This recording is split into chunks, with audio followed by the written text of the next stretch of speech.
Hello and welcome back to my channel. If you're new here, hi. My name is Christina and I'm a full-time social media strategist. I help solopreneurs and some big brands to grow their business through social media. Before we dive into this video, I want to ask you, what is your biggest struggle when it comes to creating content for your Instagram? Put it in the comments below. Recently, I asked in my Instagram community if you would be interested to hear more about my content creation routine, and you all were like, yeah, so here we are. For most people, content creation is a fun yet very annoying topic because content creation takes a lot of time, and a lot of times you write this piece of content, you're like, people are gonna love this is great, and then they don't like it. And you're like, I put all this time into my great content and now it didn't even go viral. Like, what the fuck? Just kidding, although not really, but kind of. I'm sure you felt this way before and it just sucks. But anyway, let's dive into the video. Let's make content creation fun again. Here's my routine.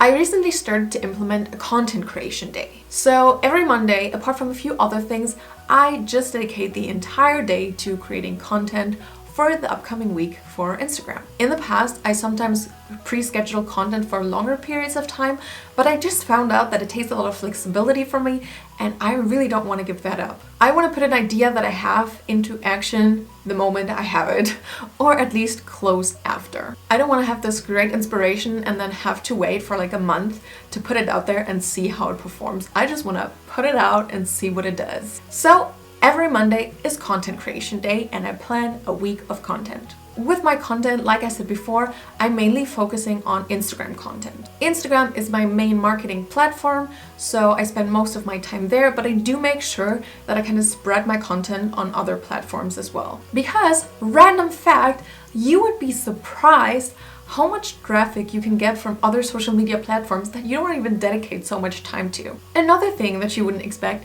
is how much it helps small YouTubers like me if you like their videos. So please give this video a like right now. I would really appreciate that. Alright, let's continue. How do I know what to write about when it comes to creating content? I usually get my inspiration from conversations on Instagram or simply from conversations that happen offline. If I don't feel inspired by a specific conversation, then I simply go into my document where I basically wrote out all the problems that I can solve for my ideal client, and I kind of go through it and see what I can talk about in this week. So basically, I go through my ideal client's problems and I think about a solution that I can offer through a post. Or, truth to be told, I simply just dig deeper into the problem that my ideal client is facing because I think it is important that you understand the problem before you can solve it. Generally, I always try to make sure that each week I have a little bit of different focuses on each piece of content. For example, I mix typical social media educational content with more of like my personal business experiences and also like kind of food for thought topics. With that, I'm making sure that different needs for my audience, but also for my business, are being fulfilled. In regards of photos, I always go for a mix of graphics that I create through Canva and just regular photos that I have of myself. A lot of the photos that I use are actually a bit older, so I don't always take my photo and then post something because I think I have a lot of photos that are good that haven't really had their time to shine. So basically I just repurpose photos that I have and write a piece of content with it. In some occasions though, I will think about a specific post that I want to post and then take the photo for it. But this is not really my regular routine when it comes to creating content. Generally, when it comes to deciding if I'm going to use a graphic or a photo, that comes down to two things. So overall, I'm trying to make sure that my feed looks nice. So I will always try to, like, for example, not put like 3 graphics in one row. I always try to mix it up with showing my face and showing a graphic. And then for topics that I think would work better with like a catchy headline that's on the photo, then I will use a graphic, and for other topics I will use a photo.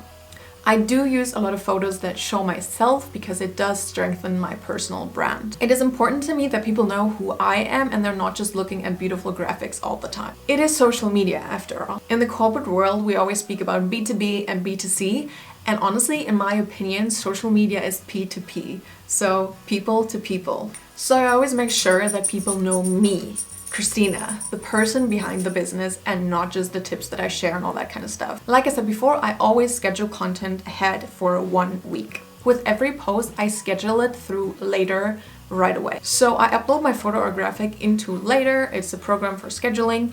And then I just write the caption. That's what I do with every single post. Meanwhile, with the Later preview function, I just make sure, like I mentioned earlier, that the feed overall will look nice. I don't really obsess over feed design though. I keep it pretty laid back, but I just make sure that it looks nice overall. And I suggest you do the same. Because like I said in the beginning of this video, let's make content creation fun again. Let's not stress too much about it. Let's have fun, because that is what people will feel. Not saying don't think about what you post, this is definitely not what I'm saying, but also don't over obsess about creating the most beautiful feed ever. With all of that being said, find a routine that works for you. Find content that works for your audience and that's fun to make for you. Be creative, try things out, and don't make it all too complicated. And if you want to know more about how to take great photos for your Instagram, be sure to check out this video. And yeah, go click it now. This video is over. We're done here for today. I'll see you next week. Bye.